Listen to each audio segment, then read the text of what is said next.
Hello दोस्तों, welcome to my YouTube channel concept Masti पे आप सभी दोस्तों का हार्दिक हार्दिक स्वागत है, वंदन है। अगर आप हमारे वीडियो पे नए हो, हमारे चैनल पे नए हो, तो कृपया आप लाल वाले बटन को दबा के सब्सक्राइब कर लें, लाइक करें और शेयर करें। दोस्तों, मैं उम्मीद करता हूँ अगर आप इस वीडियो को शुरू से अंत तक देखेंगे बिना स्किप किए हुए, तो आपको बहुत ही बेहतरीन कॉन्सेप्ट आपका क्लियर होगा, आपको कभी रटने की ज़रूरत नहीं पड़ेगी। तो मैं यही उम्मीद करूंगा आप वीडियो को शुरू से लास्ट तक ज़रूर देखें। अगर अच्छा लगे तो दूसरे दोस्तों को शेयर भी करें। देखिए, आज का जो टॉपिक है रासायनिक बंध, और मैंने इसके पिछले वाले वीडियो में रासायनिक बंध के विषय में कुछ बातें बताई थी, समझाई थी। और इसमें जो केमिकल बॉन्ड्स हैं, रासायनिक बंध है, उसके विषय में मैंने जो बताया था, पहले बैलेंसी पढ़ना चाहिए आपको। तो बैलेंसी के बारे में जो बताया था, तो दो चीज़ें बैलेंसी के बारे में बताई थी।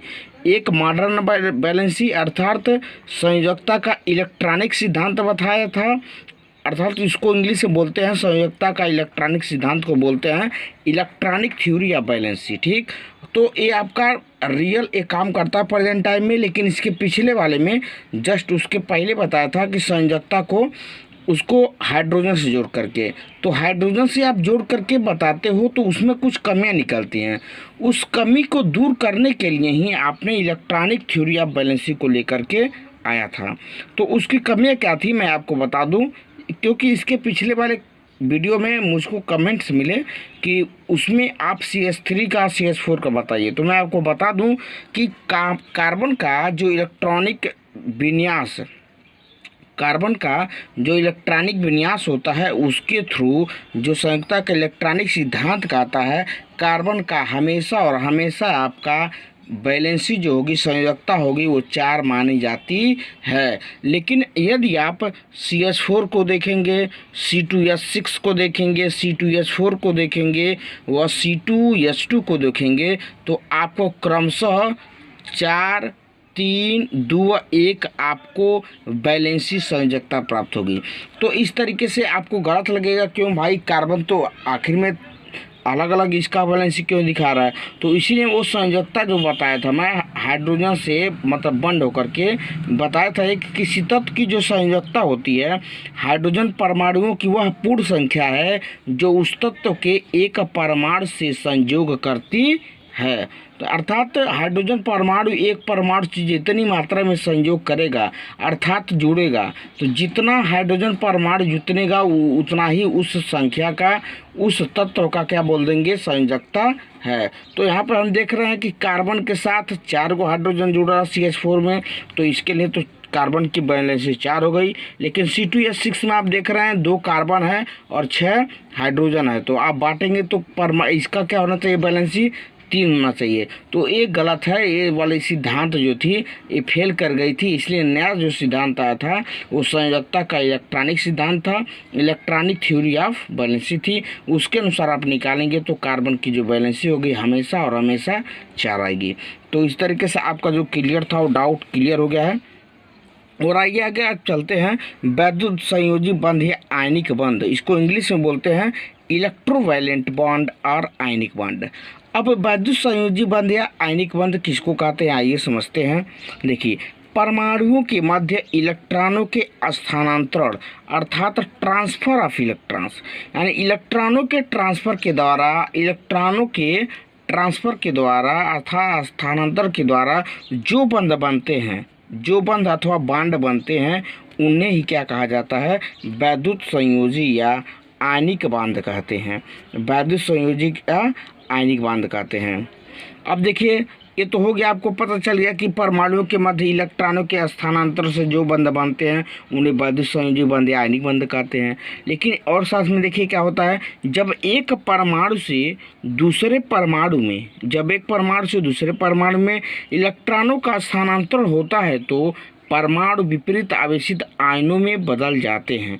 क्या जाते हैं, परमाणु विपरीत आवेशित आयनों में बदल जाते हैं। और विपरीत आवेशित आयन परस्पर विद्युत बलों द्वारा बंध जाते हैं। विद्युत बल द्वारा, जो मान लीजिए उस पर जब चार्ज आएगा, क्या आएगा, चार्ज आएगा, क्योंकि अब विद्युत आवेशित हो रहा ना, जब आवेशित होंगे अलग आवेशित होंगे, विपरीत आवेशित होंगे, तो जो आवेशित में जब आएंगे तो जो उनके आयन होते हैं परस्पर स्थित विद्युत बल द्वारा बन जाते हैं। और क्या होता है कि विपरीत आवेशित आयनों को जो बल परस्पर बांधे रखता है उसे ही आयनिक बंध कहते हैं अथवा आयनिक बांड कहते हैं। इस प्रकार बने यौगिक को आयनिक यौगिक या वैद्युत संयोजक यौगिक कहते हैं। क्या कहते हैं? वैद्युत संयोजक यौगिक कहते हैं। ठीक ना। तो देखिए अब क्या है कि अब इसमें बोल रहा है, तो अब आगे देखेंगे कि वैद्युत संयोजी बंध निम्न परिस्थितियों में बनते हैं। अब वैद्युत संयोजी बंध बनने के कारण क्या है, कब आपको लगेगा कि वैद्युत संयोजी बंध ही बनेगा, तो उसके लिए कुछ कारण होंगे, कुछ रीजन होंगे। तो आइए उस रीजन को हम समझने की कोशिश करते हैं। तो पहला ये रीजन बोल रहा है कि प्रबल धन वैद्युत तत्व, अर्थात उसको धातु बोलते हैं, तथा प्रबल ऋण वैद्युत तत्व अधातु के बीच क्रिया में, अर्थात बोल रहा कि धन वैद्युत तत्व होना चाहिए, प्रबल धन वैद्युत तत्व होना चाहिए, तथा प्रबल ऋण विद्युत तत्व के बीच अगर क्रिया होती है तो आपका वैद्युत संयोजी बंध या आयनिक बांड बनेगा। ठीक। दूसरा बोलता है बी कि दो संयोजी तत्वों की वैद्युत ऋणात्मकता में अंतर अधिक होने पर, दो संयोजी तत्वों की वैद्युत ऋणात्मकता को बोलते हैं इलेक्ट्रोनिगेटिविटी में अंतर अधिक होने पे। तो आपको इलेक्ट्रोनिगेटिविटी का परिभाषा अगर नहीं पता है तो आने वाली वीडियो में आपको अच्छी तरीके से बताऊंगा कि इलेक्ट्रोनिगेटिविटी होती क्या है। ये एक गुण होता है, प्रॉपर्टी होता है कि जो किसी इलेक्ट्रॉन को अपनी ओर आकर्षित करने की कोशिश करता है। वो हो गया आपका।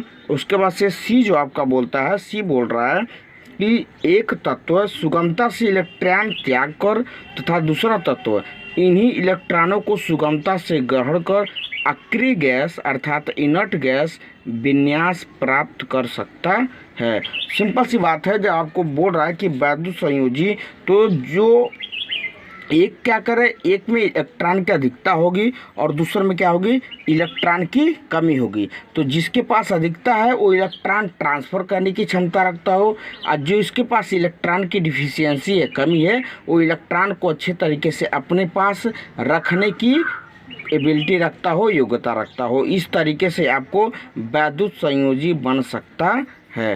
तो आइए देखते हैं एग्जाम्पल के रूप में किस तरीके से। अब देखिए, ये मान लीजिए आपका सोडियम परमाणु है। क्या है? सोडियम परमाणु।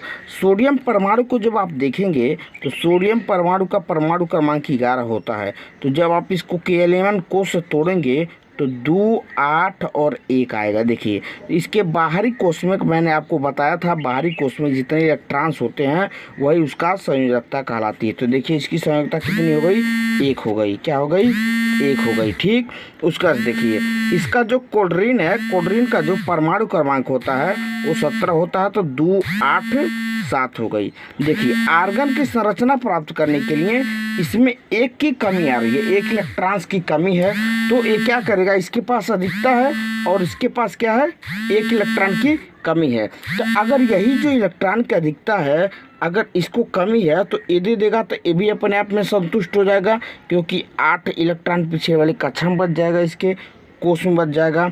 और ए वाला जो है इसका भी क्या हो जाएगा, अष्टक एक तरीके से कंप्लीट हो जाएगा। और दूसरे केस में देखिए तो ये क्या करता है, यही जो इलेक्ट्रॉन्स होता है इसको क्या करता है, ट्रांसफ़र करता है। तो यहाँ पे इस तरीके से 2, 8 और 1 यही जो इलेक्ट्रॉन्स है इसको देने की कोशिश करता है। तो कोल्ड्रीन जो परमाणु है देखेंगे 2, 8 और 7, तो यही इलेक्ट्रॉन्स क्या करता है, इसको देता है इस तरीके से। तो देखिए यहाँ पे इसका कंप्लीट हो जाता है, 2, 8 बच जाएगा और इसका आपका 2, 8, 8 हो जाता है। तो यहाँ पे देखिए आप इसको एक तरीके से और तरीके से दे सकते हैं। यानी क्या करता है, इसको देता है कोल्ड्रीन को, यहाँ पे 1 इलेक्ट्रॉन दिखता है यहाँ पे